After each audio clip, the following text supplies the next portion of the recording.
Gabe, I need your brain. Thanks, buddy. All right, I'm going to do 46 out of 6.1 because I think you guys stumble over odd and even a little bit, and I want to, spend a second here. So 46 says f of x is b plus mx, which means it's a what? Line. Cool.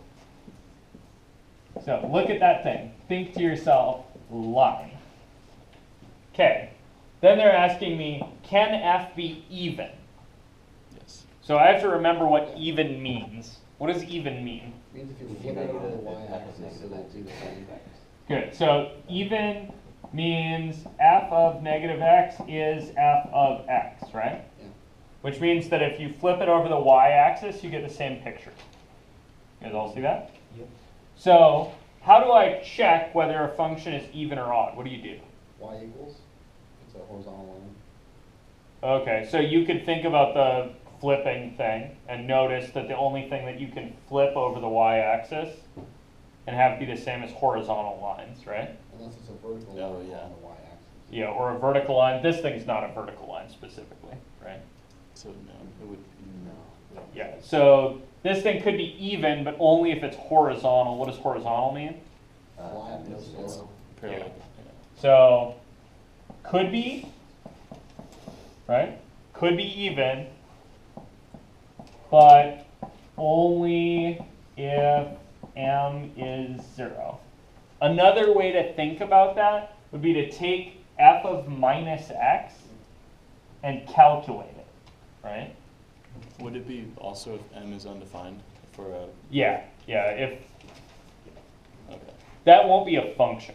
And so me writing f of x is b plus Oh, okay. undefined is a little shaky, right? So as a function, it can't be even if m is undefined because it's not a function if m is undefined. Right. You guys cool with that? Algebraically, you could get at this same thing by calculating f of minus x. So f of minus x is going to be b minus mx, right? You guys all see that? Or b m plus negative x, and then simplify. Yeah. Right? So this is going to be b plus b minus mx. And that's supposed to be f, right? You guys see that? So this thing is somehow supposed to be, the b of minus mx is supposed to be b plus m times x.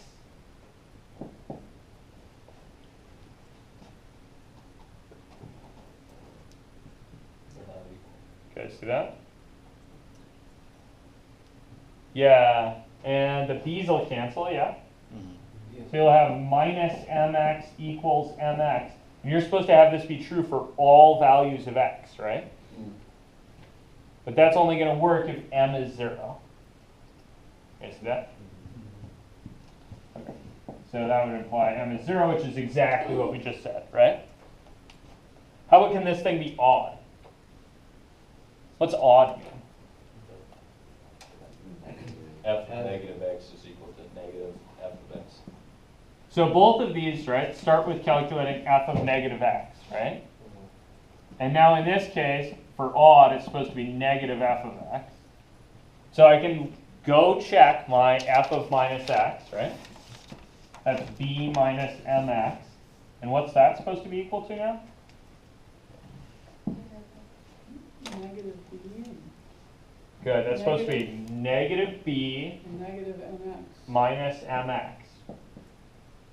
You guys see that? And now the mx's cancel. You guys see that?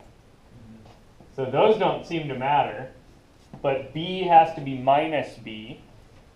When's that happen? Zero. Yeah, when b is 0. So this thing implies b is 0.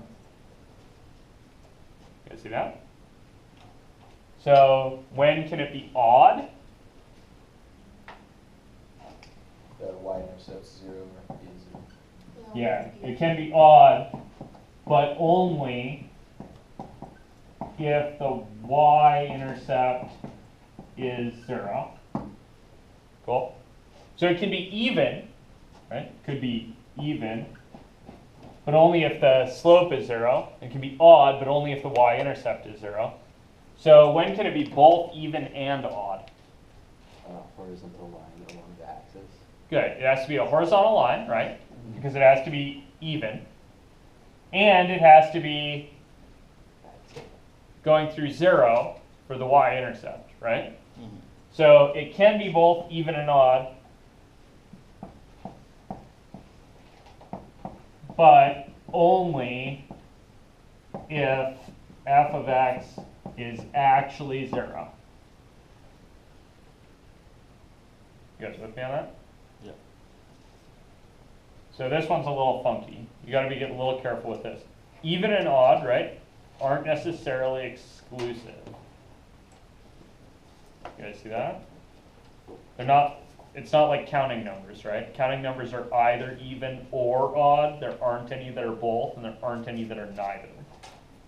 With these, you have to be careful because things can be even or odd or both or neither. Cool? Cool. So careful, careful.